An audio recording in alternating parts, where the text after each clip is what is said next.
35.88. This sutta is also found in the Majjhima Nikaya, Sutta 145.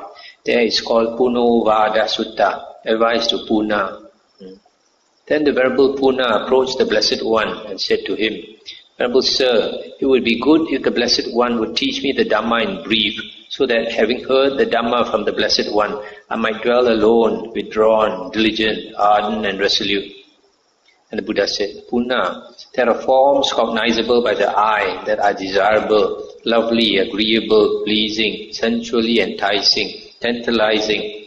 If a monk seeks delight in them, welcomes them, and remains holding to them, delight arises in him.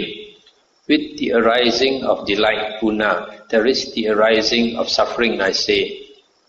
There are, Puna, sounds cognizable by the ear, odors cognizable by the nose, taste cognizable by the tongue, touch or contact cognizable by the body, and thoughts cognizable by the mind that are desirable, lovely, agreeable, pleasing, sensually enticing, tantalizing. If a monk seeks delight in them, welcomes them, and remains holding to them, delight arises in him. With the arising of delight, Puna, there is the arising of suffering, I say. Puna, there are forms cognizable by the eye, smells, taste, touch, thoughts that are desirable, lovely, agreeable, pleasing, sensually enticing, tantalizing. If a monk does not seek delight in them, does not welcome them, and does not remain holding to them, delight ceases in him. With the cessation of delight, Puna, there is the cessation of suffering, I say. And so the Buddha gave him this brief teaching and then told him, now that you have received this brief exhortation from me, Puna, in which country will you dwell? And he said, there is, Venerable Sir, a country named Sunaparanta. I will dwell there. Puna, the people of Sunaparanta are wild and rough. If they abuse and revile you, what will you think about that? And he said, Venerable Sir, if the people of Sunaparanta abuse and revile me, then I will think, these people of Sunaparanta are excellent, truly excellent in that they do not give me a blow with a fist. Then I will think thus, Blessed One. Then I will think thus, Fortunate One. But Puna, if the people of Sunaparanta do give you a blow with a fist, what will you think about that? Venerable Sir, if the people of Sunaparanta give me a blow with a fist, then I will think, these people of Sunaparanta are excellent, truly excellent, in that they do not give me a blow with a clod. Then I will think thus, Blessed One. Then I will think thus, Fortunate One. But Puna, if the people of Sunaparanta do give you a blow with a clod, what will you think about that? Venerable Sir, if the people of Sunaparanta give me a blow with a clod, then I will think, these people of Sunaparanta are excellent, truly excellent, in that they do not give me a blow with a rod. Then I will think thus, Blessed One. Then I will think thus, Fortunate One. But Puna, if the people of Sunaparanta do give you a blow with a rod, what will you think about that? Venerable Sir, if the people of Sunaparanta give me a blow with a rod, then I will think, these people of Sunaparanta are excellent, truly excellent in that they do not stab me with a knife. Then I will think thus, Blessed One. Then I will think thus, Fortunate One. But Puna, if the people of Sunaparanta do stab you with a knife, what will you think about that? Venerable Sir, if the people of Sunaparanta stab me with a knife, then I will think, these people of Sunaparanta are excellent, truly excellent, in that they do not take my life with a sharp knife. Then I will think thus, Blessed One. Then I will think thus, Fortunate One. But Puna, if the people of Sunaparanta do take your life with a sharp knife, what will you think about that? Venerable Sir, if the people of Sunaparanta take my life with a sharp knife, then I will think, there have been disciples of the Blessed One who, being repelled, humiliated and disgusted by the body and by life, sought for an assailant, in other words, to kill them. But I have come upon this assailant even without a search. Then I will think thus, Blessed One. Then I will think thus, Fortunate One. And the Buddha said, good, Puna. Endowed with such self-control and peacefulness, you will be able to dwell in the Sunaparanta country. Now, Puna, you may go at your own convenience. Then, having delighted and rejoiced in the Blessed One's statement, the Venerable Puna rose from his seat, paid homage to the Blessed One, and departed, keeping him on his right. He then set his lodging in order, took his bowl and outer robe, and set out to wander towards the Sunaparanta country. Wandering by stages, he eventually arrived in the Sunaparanta country, where he dwelt. Then during that rain season, the Venerable Puna established 500 male lay followers and 500 female lay followers in the practice, and he himself, during that same rains, realized the three true knowledges, and during that same rains he attained final Nibbana. Then a number of monks approached the Blessed One, paid homage and sat down and said, Venerable Sir, the clansman named Puna, who was given a brief exhortation by the Blessed One, has died. What is his destination? What is his future born? And the Buddha said, Monks, the clansman Puna was wise. He practiced in accordance with the Dhamma and did not trouble me on account of the Dhamma. The clansman Puna has attained final Nibbana. That's the end of the sutta. So at the end, this last part, the Buddha said, he practiced in accordance with the Dhamma and did not trouble me on account of the Dhamma. That means after the Buddha taught him the Dhamma, I didn't ask too much unnecessary questions and all that. So you see, this monk, he was one of the monks during the Buddha's time who went to various parts of India to teach the Dhamma. So he knew that these people of Sunaparanta are very fierce people, very hard to convert them, and it might even take your life. But now, because he was so dedicated to the Dhamma, so he decided to go there. So he went there, and then he managed to convert 500 laymen and 500 lay women, practice the Dhamma. And during the rain season, he himself attained arahanthood and attained the three true knowledges. That means he had psychic power. But somehow, I don't know why he died within the same rains. I don't know whether he was killed or he died naturally. So a lot of people, they don't understand. They say the arahants are selfish, only practice for themselves. Actually, you see the Buddha's disciples, they went to so many places to spread the Dhamma.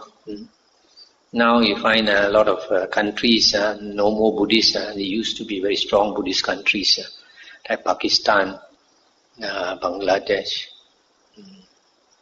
Tibet. The next sutta is 35.93, page 1172. The Buddha said, Monks, consciousness comes to be in dependence on a diet, on two things, diet, dual. And how, monks, does consciousness come to be in dependence on a diet? In dependence on the I and forms, there arises I consciousness. The I is impermanent, changing, becoming otherwise. Forms are impermanent, changing, becoming otherwise. Thus this diet is moving and tottering, impermanent, changing, becoming otherwise. I consciousness is impermanent, changing, becoming otherwise. The cause and condition for the arising of I consciousness is also impermanent, changing, becoming otherwise. When monks, I consciousness has arisen in dependence on a condition that is impermanent, how could it be permanent? Stop here for a moment. So here the Buddha is saying I consciousness arises dependent on two things. That there is the I and there are forms for you to see. So, since I consciousness depends on the I and the forms, and these two things are impermanent, so the I consciousness being dependent on impermanent things, so the I consciousness is even more impermanent, since it depends on impermanent conditions. The meeting, the encounter, the concurrence of these three things is called eye contact. Eye contact too is impermanent, changing, becoming otherwise. The cause and condition for the arising of eye contact is also impermanent, changing, becoming otherwise. When monks, eye contact has arisen in dependence on a condition that is impermanent, how could it be permanent? Contacted monks, one feels; contacted, one intends; contacted, one perceives. Thus these things too are moving and tottering, impermanent, changing, becoming otherwise. In other words, once you have contact at the eye base, then feeling arises, and then intention arises, perception arises, all this. Similarly, in dependence on the ear and sounds, there arises ear consciousness. In dependence on the nose and smells, there arises nose consciousness. In dependence on the tongue and taste, there arises tongue consciousness. In dependence on the body and touch, there arises body consciousness. In dependence on the mind and thoughts, there arises mind consciousness.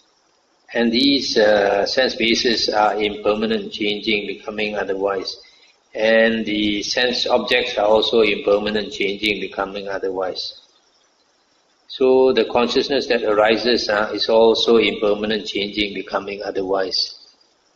The cause and condition for the arising of the sixth sense consciousness is also impermanent, changing, becoming otherwise. When monks, the sixth sense consciousness has arisen in dependence on conditions that are impermanent, how could they be permanent? The meeting, the encounter, the concurrence of these three things is called contact. Contact too is impermanent, changing, becoming otherwise. Condition for the arising of contact is also impermanent, changing, becoming otherwise. When monks, contact has arisen in dependence on a condition that is impermanent, how could it be permanent? Contacted monks, one feels; contacted, one intends; contacted, one perceives. Thus these things too are moving and tottering, impermanent, changing, becoming otherwise. It is in such a way, monks, that consciousness comes to be in dependence on a diet, on two things. So here the Buddha is saying that the world that arises in our sense bases is dependent on so many factors, and all these are impermanent. So how can we want to cling to anything in the world that is dependent on so many conditions that are impermanent? So if we cling to the things in the world that are impermanent, we are clinging to suffering. We will only experience suffering. Next sutta is 35.95. Then the Venerable Malunkhya Putta approached the Blessed One and said to him, Venerable Sir, it would be good if the Blessed One would teach me the Dhamma in brief, so that having heard the Dhamma from the Blessed One, I might dwell alone, diligent, withdrawn, ardent and resolute. And the Buddha said, Hear now, Malunkhya Putta, what should I say to the young monks? When a monk like you, old, aged, burdened with years, advanced in life, come to the last stage, ask me for an exhortation in brief. So here the Buddha is saying, this Malunkhya Putta is very old and is asking the Buddha for brief instructions. So the Buddha says, for somebody so old like you, if you ask for brief instructions, then for younger monks, I should give even more brief instructions. And then he said, Although, Venerable Sir, I am old, aged, burdened with years, advanced in life, come to the last stage, let the Blessed One teach me the Dhamma in brief. Let the Fortunate One teach me the Dhamma in brief. Perhaps I may understand the meaning of the Blessed One's statement. Perhaps I may become an heir to the Blessed One's statement. And the Buddha said, What do you think, Malunkhya Putta? Do you have any desire, lust or affection for those forms cognizable by the eye that you have not seen and never saw before, that you do not see and would not think might be seen? No, Venerable Sir.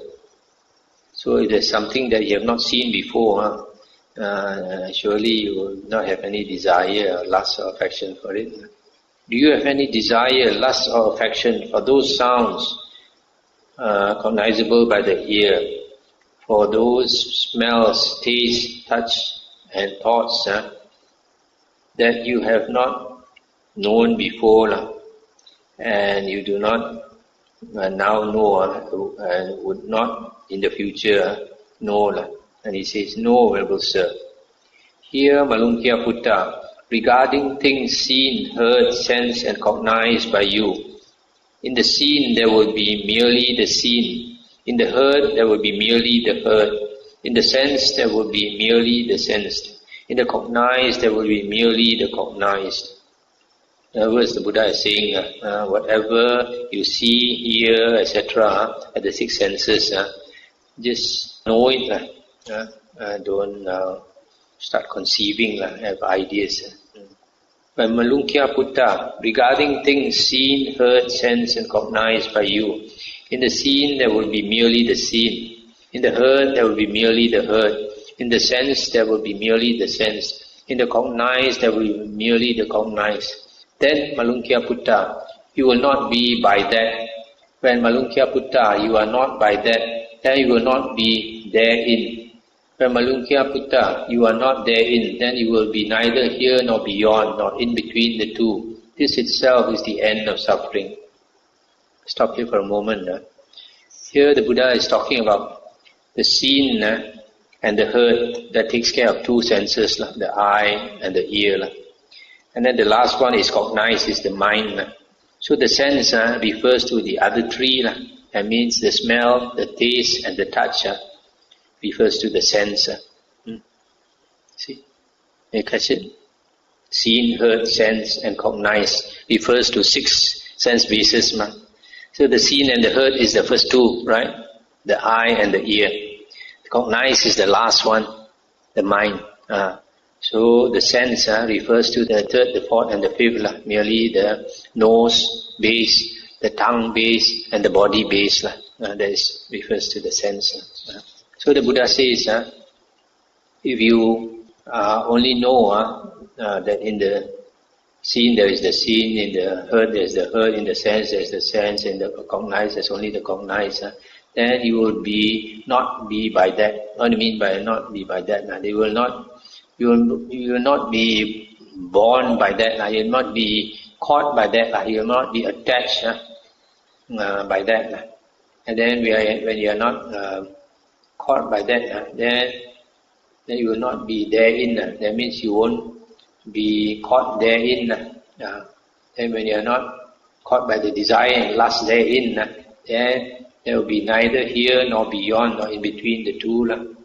So there won't be rebirth in the human realm or some other realm beyond or in between the two, the intermediate state. This is the end of suffering. And then this monk said, I understand in detail, Venerable Sir, the meaning of what was stated by the Blessed One in brief. Having seen a form with mindfulness muddled, attending to the pleasing sign, one experiences it with infatuated mind and remains tightly holding to it. That is caught by that. Many feelings flourish there within, originating from the visible form. Covetousness and annoyance as well, by which one's mind becomes disturbed. For one who accumulates suffering thus, Nibbana is said to be far away. Similarly, having heard a sound with mindfulness muddled, having smelled an odor, enjoyed a taste, felt a contact, having known an object with mindfulness muddled. For one who accumulates suffering thus, Nibbana is said to be far away. When firmly mindful, one sees a form. One is not inflamed by lust for forms. One experiences it with dispassionate mind and does not remain holding it tightly. One fares mindfully in such a way that even as one sees the form and while one undergoes a feeling, suffering is exhausted, not built up. For one dismantling suffering thus, Nibbana is said to be close by. When firmly mindful, one hears a sound, one is not inflamed by lust for sounds. Similarly, when firmly mindful, one smells an odor, one is not inflamed by lust for odors. When firmly mindful, one enjoys a taste, one is not inflamed by lust for taste. When firmly mindful, one feels a contact, one is not inflamed by lust for contacts.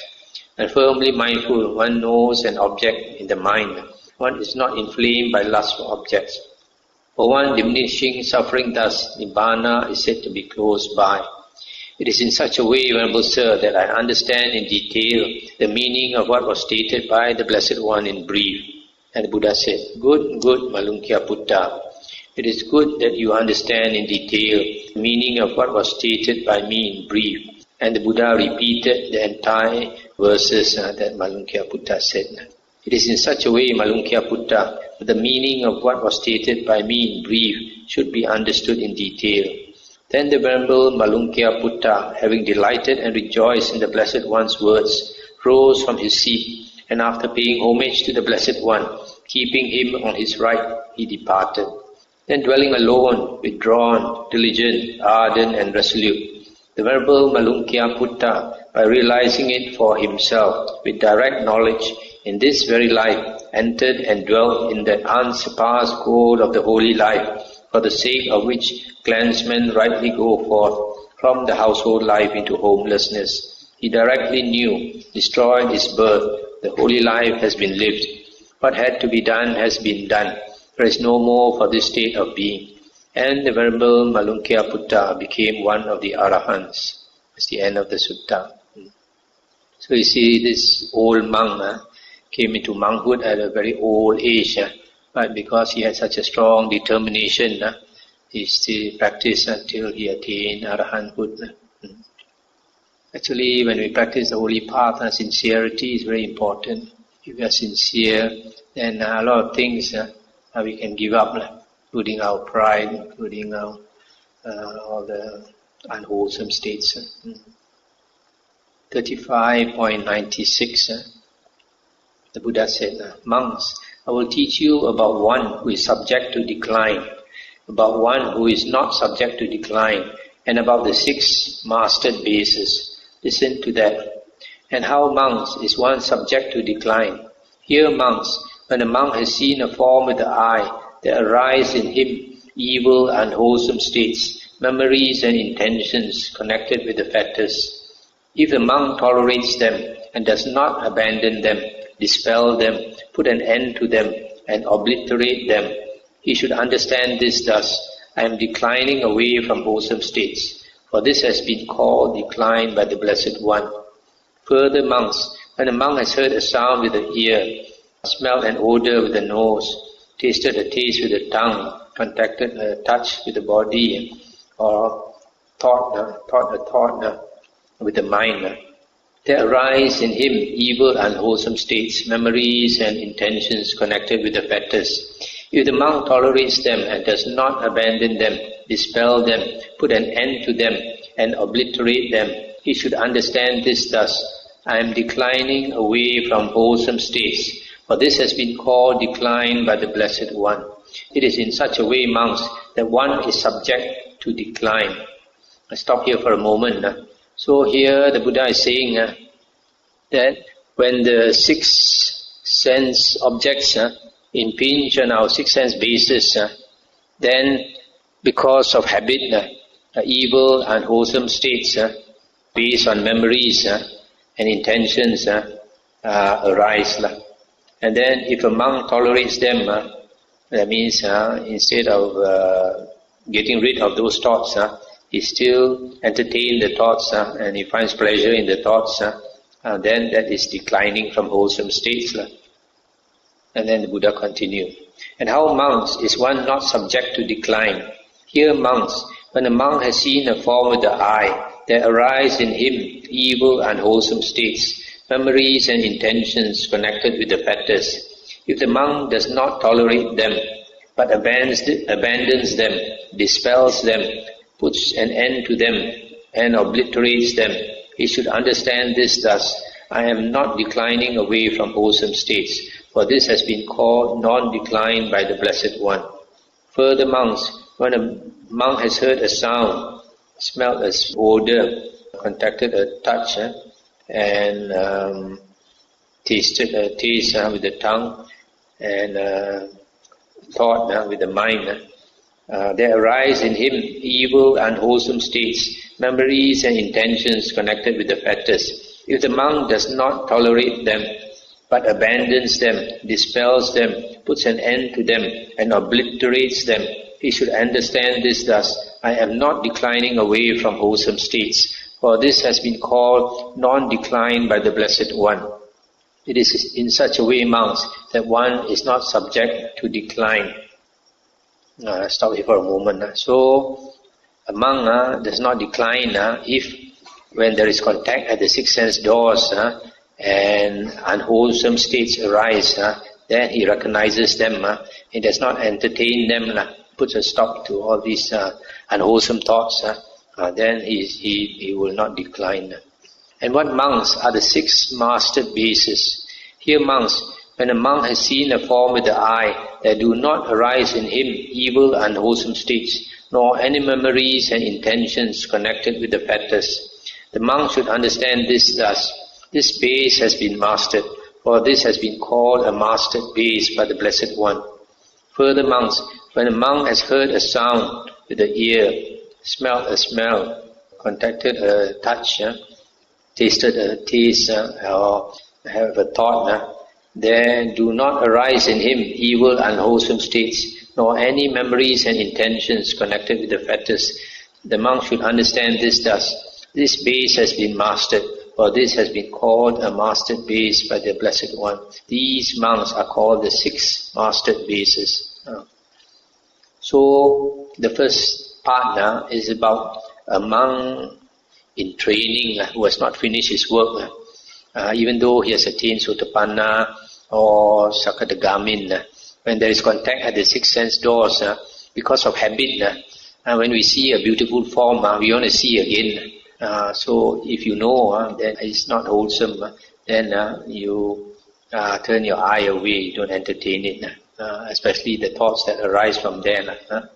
So similarly for the other six sense bases. So a monk in training, this will happen naturally, that unwholesome thoughts tend to arise every now and then. But because a monk is training towards revulsion, he cannot straight away get rid of the thoughts. He has to put in effort. Then when he puts in effort to dispel unwholesome states of mind, then he will not decline. But the last part is about the mastered basis, concerns the Arahant. Arahant has finished his work, so that when his six senses contact anything, unwholesome states do not arise. He has cut off the tendency towards these unwholesome states. So this is interesting because in the other suttas, the Buddha talks about how a monk is, mastered the body, but not mastered the mind. So you can take some time to master the body, you don't indulge in these unwholesome things, but the mind still takes some time to master. So I'll stop here for tonight. Anything to discuss? And compared to the first book, this like the third book and this the fourth book, is more heavy going. Now we have the microphone. Anybody want to use? Yeah. During the Buddha's days, monks usually would ask the Buddha to teach the Dharma in free, and then they would go and practice institution on their own. But usually, the Buddha would not agree to let monks, not all the time they allow monks to practice institution on their own. These days, we have newly ordained monks, and even Salayatana, they prefer to practice institution on their own without a teacher. So, we also know that the Buddha stresses the eye practice on Vidya Sambhara and Veda. So, where do we draw the line? Given that Buddha is no more here. So, most monks, after ordination, they come back, they are on their own. So, when they can please enlighten us of this for serious action, what should we do? Actually, the Vinaya books are quite clear about this. The Buddha said that generally a new monk should train with an experienced teacher and for 5 years. And the purpose of this training for 5 years is to understand the suttas and the Vinaya thoroughly, and other things that a monk needs to know. So this is the general rule that a new monk should stay with a teacher. But the Buddha gave allowed exceptions. The exceptions allowed is like a monk has come into monkhood late in life, so he doesn't have much time. So if he wants to practice alone, strive very hard in meditation and live alone, the Buddha allows that. But even then, he should have a firm foundation in the suttas, because the Buddha in one of the Satipatthana suttas, when a monk asked for instructions on meditation, the Buddha said, first you must establish 2 foundations. One is sila, moral conduct, that is basic for everybody. And secondly, the Buddha said you must have right view. A right view, according to the suttas, comes from learning the suttas. Only when you learn the suttas, the original discourses of the Buddha, then only you can get right view. So after you have right view, then you go and meditate, practice, then the chances of going on the right path is good.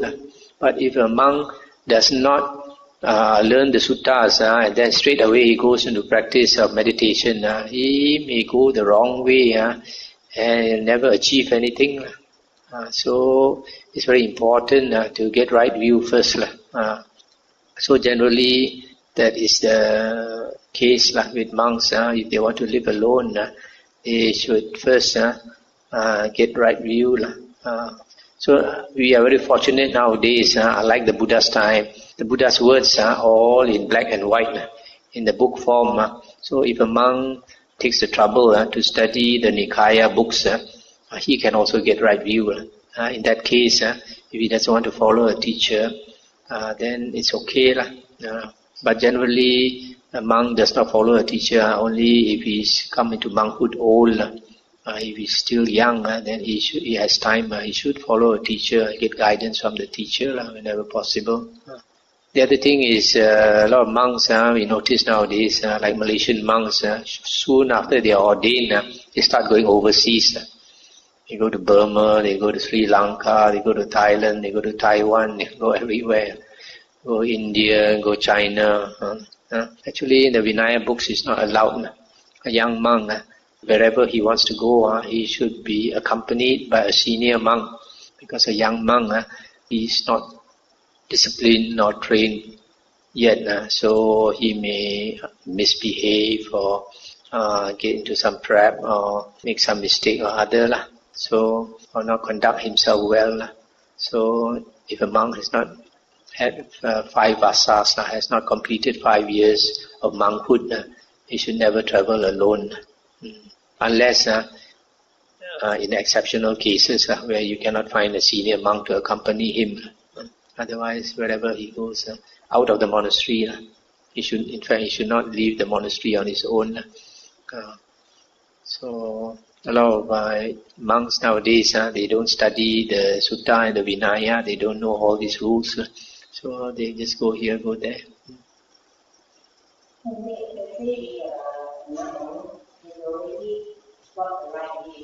Is it possible for him to be undone or maybe drop the defenses and show? If a monk has attained right view, that means he has attained stream entry. So you have attained stream entry, then he is an Arya. And if he is an Arya, it's not possible for him to do certain things like break the major precepts. It's not possible.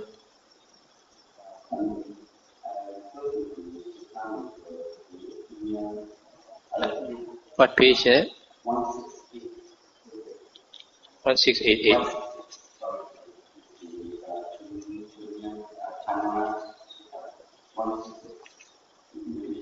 Page Page what? Page what?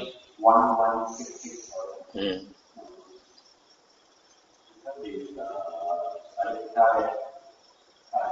is because of the seeing that directly known sensations to the eye consciousness and things like economical to the eye consciousness. What do they mean by sensations to the eye consciousness? It could be there is attained the state where this consciousness ceases, which means the what we call the cessation of perception and feeling above the arupa jhanas, above all the jhanas. You have this state called cessation of perception and feeling, where the sixth consciousness stops. When the sixth consciousness stops, the world also disappears. The body and the world and the eye, everything disappears. When a person comes out of that state, it's a very high state, he either becomes an anagamin or an arahant. One more question, page 1169. It's a renunciation. He is not for accident with what you mean by that. I mean, when you practice the body life, you think that stop for accident with accident. Oh yeah. This one, there are some monks, they practice like the 32 parts of the body, loathsomeness of the body, and then they are repelled by the body, disgusted by the body, and then they want somebody to kill them. They look for somebody to kill them, take their life. Yeah. This one, it should not happen if that person understands the Dhamma. It should not happen. That's why right view is very important. A person does not have right view, he practice, become disgusted with the body, and then he wants to commit suicide. So it so happened in the Vinaya books, there was a time when the monks, there was the early part of the Buddha, not so long after the Buddha was enlightened, he taught his disciples only one meditation on the loathsomeness of the body, 32 parts of the body. So the monks practiced very hard, and then they became disgusted with the body. Then Mara, one of Mara's devas, entered the body of a monk, and then this monk used to be a butcher or something. So he asked the monks, he said, who is disgusted with the body? I will bring you to Nibbana faster.